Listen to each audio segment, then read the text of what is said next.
Hi, my name is Stephen, and this is the very first episode of Trans Storytime.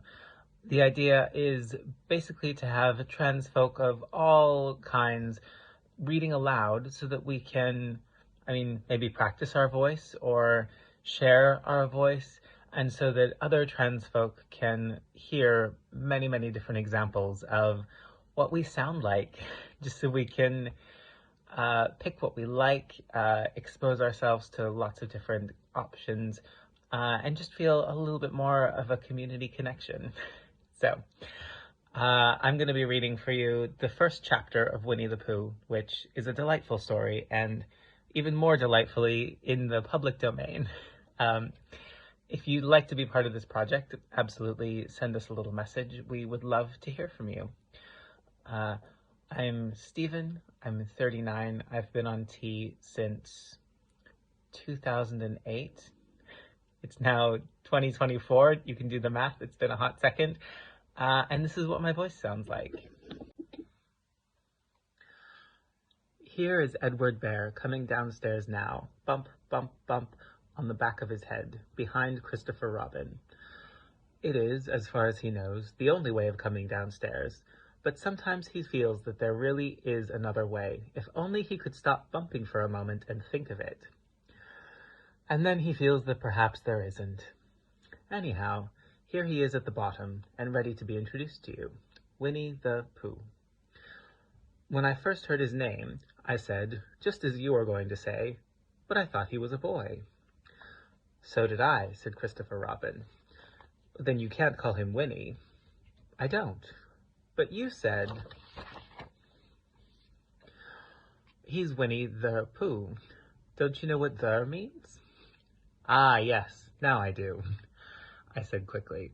And I hope you do too, because it is all the explanation you are going to get. Sometimes Winnie-the-Pooh likes a game of some sort where he comes downstairs, and sometimes he likes to sit quietly in front of the fire and listen to a story. This evening. What about a story? Said Christopher Robin. What about a story? I said. Could you very sweetly tell Winnie-the-Pooh one? I suppose I could, I said. What sort of stories does he like? About himself, because he's that sort of bear. Oh, I see. So could you very sweetly? I'll try, I said. So I tried. Once upon a time, a very long time ago now, about last Friday, Winnie-the-Pooh lived in a forest all by himself under the name of Sanders. What does under the name mean? Asked Christopher Robin. It means he had the name over the door in gold letters and lived under it. Winnie-the-Pooh wasn't quite sure, said Christopher Robin. Now I am, said a growly voice. Then I will go on, said I. One day, when he was out walking, he came to an open place in the middle of the forest, and in the middle of this place was a large oak tree, and from the top of the tree there came a loud buzzing noise. Winnie-the-Pooh sat down at the foot of the tree, put his head between his paws, and began to think. First of all, he said to himself, that buzzing noise means something. You don't get a buzzing noise like that, just buzzing and buzzing, without it meaning something. If there's a buzzing noise, somebody's making a buzzing noise. And the only reason for making a buzzing noise that I know of is because you're a bee. Then he thought for another long time and said, and the only reason for being a bee that I know of is making honey. And then he got up and said, and the only reason for making honey is so as I can eat it. So he began to climb the tree. He climbed and he climbed and he climbed, and as he climbed, he sang a little song to himself. It went like this. Isn't it funny how a bear likes honey? Bzz, bzz, bzz. I wonder why he does.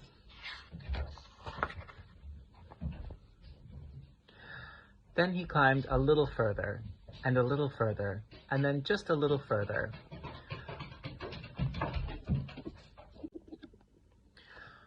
Then he climbed a little further, and a little further, and then just a little further. By that time, he had thought of another song. It's a very funny thought that, if bears were bees, they'd build their nests at the bottom of trees. And that being so, if the bees were bears, we shouldn't have to climb up all these stairs." He was getting rather tired by that time, so that is why he sang a complaining song. He was nearly there now, and if he just stood on that branch— Crack! "Oh, help!" said Pooh, as he dropped 10 feet to the branch below him. "If only I hadn't," he said, as he bounced 20 feet onto the next branch. "You see what I meant to do," he explained, as he turned head over heels and crashed onto another branch 30 feet below. "What I meant to do— Of course it was rather—" he admitted, as he slithered very quickly through the next 6 branches. "It all comes, I suppose," he decided, as he said goodbye to the last branch, spun around 3 times, and flew gracefully into a gorse bush. "It all comes of liking honey so much. Oh, help!" He crawled out of the gorse bush, brushed the prickles from his nose, and began to think again. And the first person he thought of was Christopher Robin. "Was that me?" said Christopher Robin in an awed voice, hardly daring to believe it. "That was you." Christopher Robin said nothing, but his eyes got larger and larger, and his face got pinker and pinker.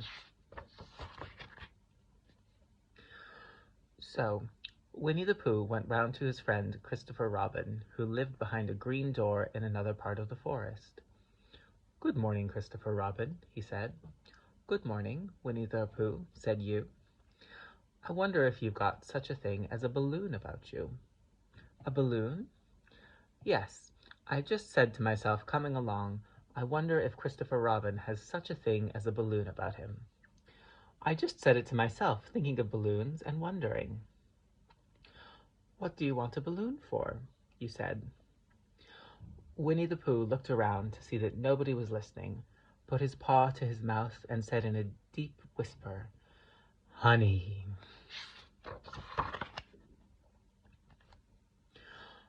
"But you don't get honey with balloons." "I do," said Pooh. "Well, it just happened that you had been to a party the day before at the house of your friend Piglet, and you had balloons at the party. You had had a big green balloon, and one of Rabbit's relations had had a big blue one, and had left it behind, being really too young to go to a party at all.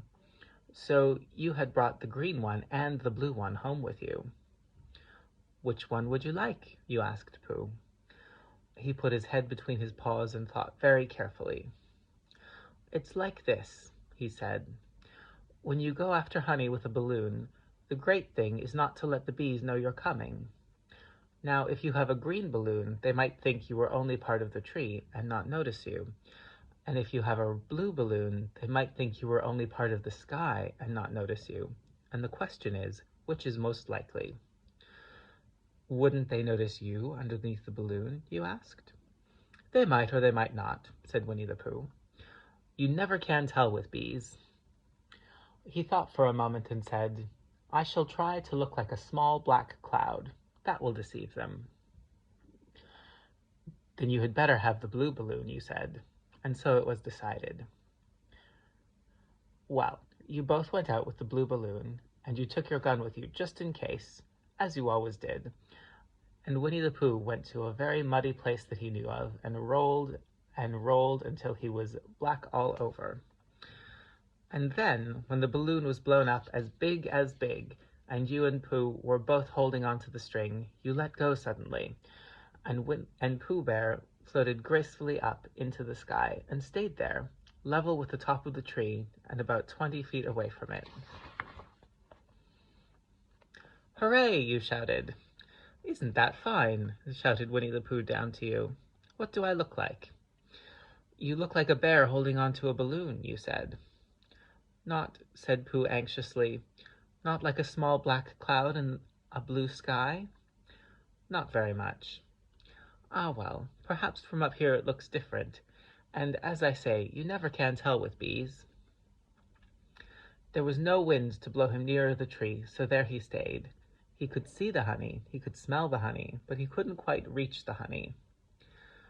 After a little while he called down to you. "Christopher Robin," he said in a loud whisper. "Hello. I think the bees suspect something." "What sort of thing?" "I don't know, but something tells me that they're suspicious." "Perhaps they think that you're after their honey." "It may be that. You never can tell with bees." There was another little silence, and then he called down to you again. "Christopher Robin." "Yes?" "Have you an umbrella in your house?" "I think so." "I wish you would bring it out here and walk up and down with it and look up at me every now and then and say, 'Tut, tut, it looks like rain.' I think if you did that, it would help with the deception we are practicing on these bees." Well, you laughed to yourself. Silly old bear. But you didn't say it aloud because you were so fond of him, and you went home for your umbrella. "Oh, there you are," called down Winnie-the-Pooh as soon as you got back to the tree. "I was beginning to get anxious. I have discovered that the bees are now definitely suspicious." "Should I put my umbrella up?" you said. "Yes, but wait a moment. We must be practical. The important bee to deceive is the queen bee. Can you see which is the queen bee from down there?" "No." "A pity. Well, now, if you walk up and down with your umbrella saying, 'Tut, tut, it looks like rain,' I shall do what I can by singing a little cloud song, such as a cloud might sing. Go!" So, while you walked up and down and wondered if it would rain, Winnie-the-Pooh sang this song. "How sweet to be a cloud floating in the blue. Every little cloud always sings aloud. How sweet to be a cloud floating in the blue. It makes him very proud to be a little cloud." The bees were still buzzing as suspiciously as ever. Some of them, indeed, left their nests and flew all around the cloud as it began the second verse of this song, and one bee sat down on the nose of the cloud for a moment and got up again. "Christopher, ow, Robin," he called out the cloud. "Yes?" "I have just been thinking, and I have come to a very important decision. These are the wrong sort of bees." "Are they?" "Quite the wrong sort. So I should think they would make the wrong sort of honey, shouldn't you?" "Would they?" "Yes. So I think I shall come down." "How?" asked you. Winnie-the-Pooh hadn't thought about this. If he let go of the string, he would fall, bump, and he didn't like the idea of that. So he thought for a long time, and then he said, "Christopher Robin, you must shoot the balloon with your gun. Have you got your gun?" "Of course I have," you said. "But if I do that, it will spoil the balloon," you said. "But if you don't," said Pooh, "I shall have to let go, and that will spoil me."